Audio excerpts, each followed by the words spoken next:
Beat being there.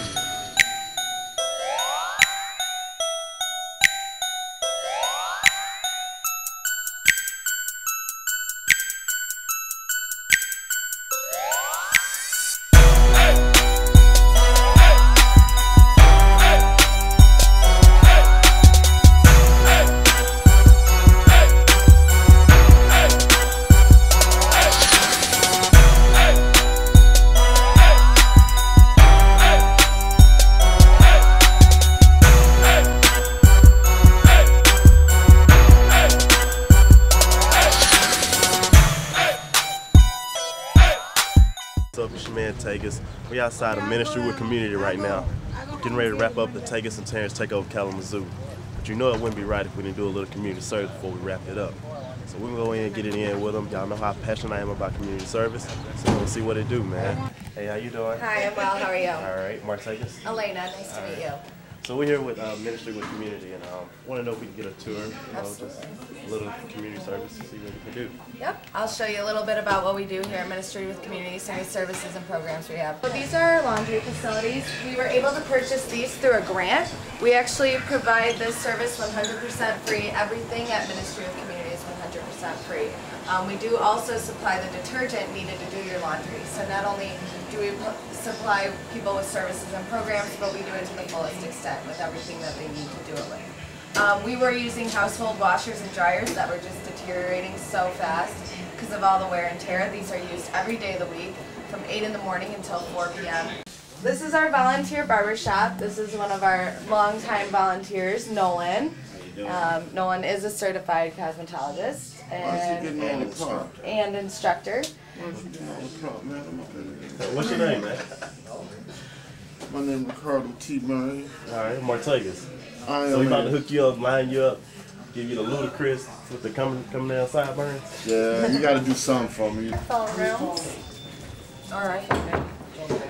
Once again, if you are homeless, you don't have a phone number, so you can literally pass out our phone number to people out on the streets and just say, give me a call between this time, or you can reach me here on this day. And if you receive a phone call, we'll page you, and you can go and get your phone call. And you can also make outgoing calls for whatever reason. It doesn't, doesn't have to be employment, but it can be. It can be to say happy birthday to mom and dad, whatever's needed. So. In a given day, I can't even put a number on how many people could walk through in and out of this building. Getting coffee, taking a shower, checking out the news in the morning, getting breakfast, signing up to see our social workers. So there's a lot of different areas that they could be using this for. It's important to note that we're not just serving the homeless here. We're serving the working poor, people living paycheck to paycheck, making difficult decisions in this economic climate, like whether to pay their electricity bill or buy groceries for the month.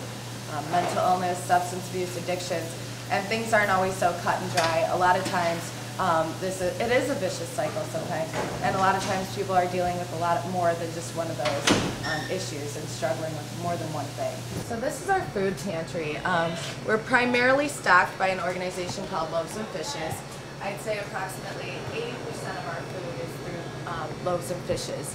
And then the rest is through private donations. Little Caesars gives us pizza, D&W gives us bread, Starbucks gives us pastries, Water Street coffee. So once again, it's that community cooperation that we're able to survive. Loaves and Fishes also works on another level here.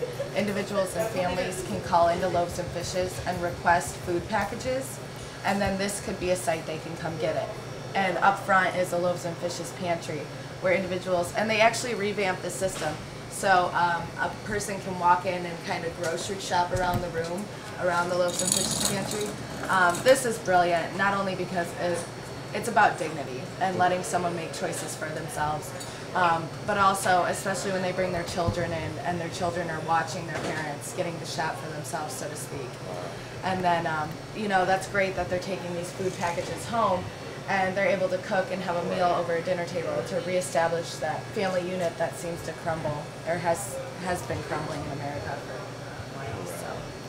Do y'all have a for college student fund? Because back at home you get a little hungry down there for the students. No, I was just kidding. No, it's funny though. Actually, there was a guy in our laundry room, and he was complaining about being here and how he can't stand to be down here. And I'm like, well, you know, why are you hanging out here if you don't like being here? He goes, I do my laundry here. He goes, sometimes I eat down here and I get bus tokens to go to work. He goes, that saves me $30 to $40 a month.